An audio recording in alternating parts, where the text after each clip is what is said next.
Hello. चलिए question number 18 शुरू करते हैं। इसमें ट्रायल बैलेंस दिया हुआ है 31 मार्च 2015 का, एंड उसके बाद इसमें प्रॉफिट लॉस और बैलेंस शीट आई थिंक बनाना है। यहाँ देख लो, profit and loss account and balance sheet दोनों बनाना है हमें। तो क्वेश्चन रीड करते वक्त ही हम क्या करेंगे, मार्किंग करना फिर से शुरू करेंगे। तो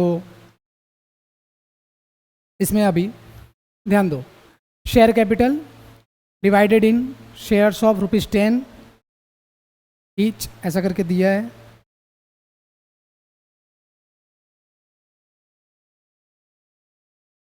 $5,60,000। तो ये कहाँ जाएगा बताओ, इसको कहाँ लिखेंगे? शेड्यूल 1। शेड्यूल 1 में हो गया statutory reserve. Schedule 2 cash in hand. Cash in hand schedule 6, cash ये भी 6 में जाएगा। Payment to and provision for employees, तो ये एक्सपेंस रहता है, ये जाएगा आपके other operating expense. Operating expense में शेड्यूल नंबर 16। डिपॉजिट जाएगा शेड्यूल नंबर 3 में।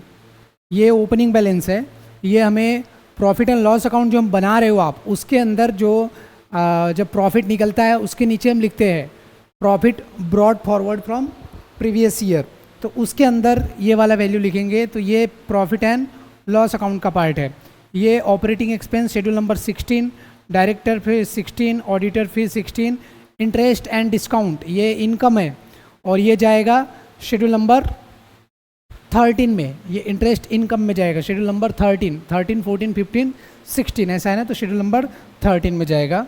नेक्स्ट इसका देखते हैं, बैलेंस विथ सेंट्रल बैंक। तो ये कौन से इसमें जाएगा? शेड्यूल नंबर 7 में जाएगा, कि बैंक का जो बैलेंस जो दूसरे बैंक्स के साथ है तो वो इसमें आएगा। ये भी शेड्यूल नंबर 7 में आएगा। कमीशन एंड ब्रोकरेज ये शेड्यूल नंबर 13 में जाएगा। Commission and brokerage, commission brokerage sorry other income में जाएगा। किस में जाएगा? अदर इनकम शेड्यूल नंबर 14 में। 14 में जाएगा। इन्वेस्टमेंट इन गवर्नमेंट सिक्योरिटीज, ये इन्वेस्टमेंट है। इन्वेस्टमेंट कहाँ जाता है? शेड्यूल नंबर 8 में। प्रीमाइसेस लेस डेप्रिसिएशन और ये दोनों जाएगा शेड्यूल नंबर 10 में। बिल डिस्काउंटेड एंड परचेस, ये क्या आता है? लोन दिया, तो लोन दिया ये असेट है, तो ये कहाँ जाता है? एडवांसेस में शेड्यूल नंबर 9। ये loans cash credit and overdraft ये भी जाएगा शेड्यूल नंबर 9 में। बोरोइंग कहाँ जाता है? Schedule number 4। बोरोइंग जाएगा शेड्यूल नंबर 4 में। उसके बाद देखो प्रोविजन फॉर इनकम टैक्स ये जाएगा शेड्यूल नंबर 5 में। अदर लाइबिलिटीज एंड प्रोविजन में income tax paid in advance, तो ये जाएगा अदर असेट में। अदर असेट का शेड्यूल नंबर कौन सा रहेगा? 11। प्रिंटिंग स्टेशनरी एक्सपेंस है।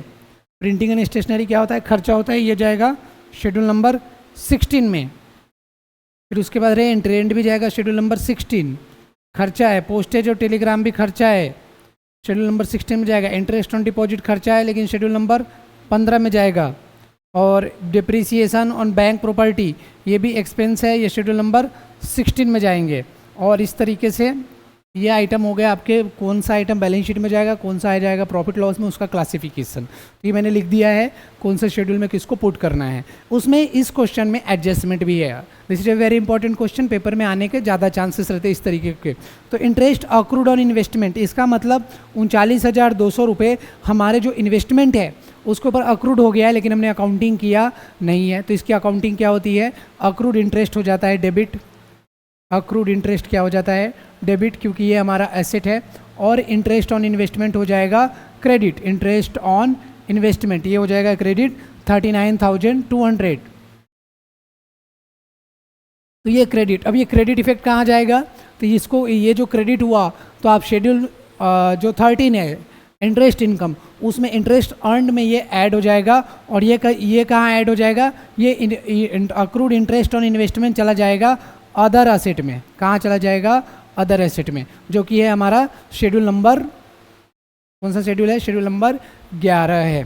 तो शेड्यूल नंबर ये इसके जो एडजस्टमेंट है, तो एक जाएगा शेड्यूल नंबर 11 में, एंड दूसरा इफेक्ट कहाँ जाएगा? दूसरा इफेक्ट जाएगा शेड्यूल नंबर 13 में। 13 इनकम का है, ये असेट का है। 8,400 बैड डेट है। 8,400 क्या है? बैड डेट है। Provision for bad and doubtful debt, जो लोन्स है उससे ये माइनस होगा। जो लोन्स एडवांसेस है, उस जो लोन्स है जो हमने एडवांसेस दिया हुआ है, जो कि शेड्यूल नंबर कहाँ रहता है, तो ये माइनस होगा। कहाँ से माइनस होगा? शेड्यूल नंबर देखो 6, 7, 8 ये इन्वेस्टमेंट तक रहता है। 9th क्या रहता है? एडवांसेस। तो शेड्यूल नंबर 9 से क्या करना है? डिडक्ट कर लेना। Provide rebate on bill discounted. Rebate on bill discounted, ये भी जो रीबेट का जो इंटरेस्ट ऑन जो इंटरेस्ट है ना, इंटरेस्ट एंड डिस्काउंट अर्नड, तो कहाँ था? अर्निंग वाला। इससे पहले वाले में है क्या? इसके पहले देख लेते हैं। ये इंटरेस्ट एंड डिस्काउंट है ना, 3,50,000, तो इसमें से क्या हो जाएगा? वो माइनस होता है। ये वाली वैल्यू 8,400 वहाँ से हो जाएगा माइनस। तो ये कहाँ जाएगा? शेड्यूल नंबर 13 से क्या हो जाएगा? माइनस। एंड शेड्यूल नंबर 13 से माइनस होकर इसको शो कहाँ करेंगे? तो इसको हम शो करेंगे शेड्यूल नंबर 5 में। शेड्यूल नंबर 5 में 13 में माइनस करेंगे, शेड्यूल नंबर 5 में दिखाएंगे, क्योंकि एंट्री क्या होती है? Discount on bill discounted debit हो जाता है और rebate on bill discounted credit हो जाता है। क्रेडिट को हमको लायबिलिटी में शो करना है तो अदर लायबिलिटी में शो करते हैं, और जो डेबिट इफेक्ट है, डेबिट इफेक्ट हमारे इनकम को क्या करता है? कम। तो इसलिए हम इंटरेस्ट जो डिस्काउंट ऑन बिल डिस्काउंटेड है वहाँ से क्या कर देंगे? हम माइनस कर देंगे।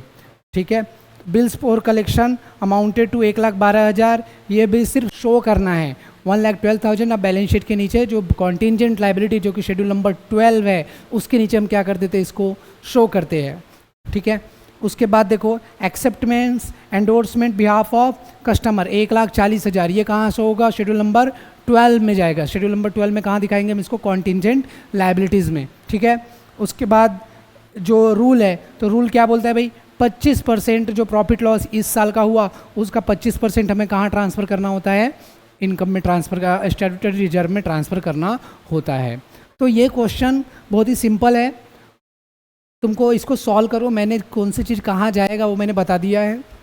ये स्टैट्यूटरी रिजर्व जब करोगे तो इसका शेड्यूल नंबर 2 पे फ़र्क आएगा। Schedule number 2 reserves and surplus पे।